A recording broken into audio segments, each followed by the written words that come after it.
Hi, this is Josh here at TechSpec. Today's just going to be a quick Google Drive tutorial. So, do you ever have the need to put a Google Drive file in more than one folder at the same time? It's a great organizational tool, and it means you don't have to remember where you put something, just have to remember where you might look for it.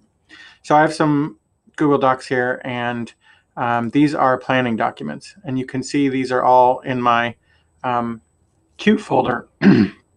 Q is the California SD affiliate. So I want them in the Q folder, but they're also, I kind of also want them in the project folders that they go in. So in my office, we call this co-locating. So we're going to have one Google Drive file and multiple different Google Drive folders at the same time. So this is key command only. There used to be drop downs for it, but not anymore. It's key command only, and it's Shift Z. So when we hit Shift Z, you'll notice it looks like Move To, but when I pick something, I'm going to go into my special projects here, and then come in here, and you see it's not the blue Move To Add or Move To button, it's this green Add Here button.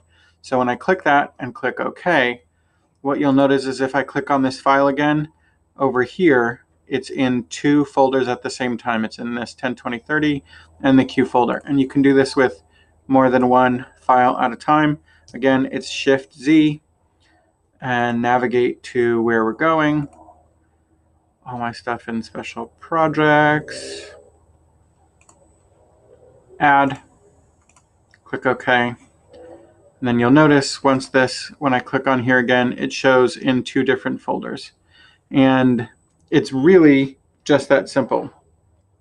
Co-locating is a really handy organizational tool, and it lets you keep things in multiple folders so that projects can all be tied together.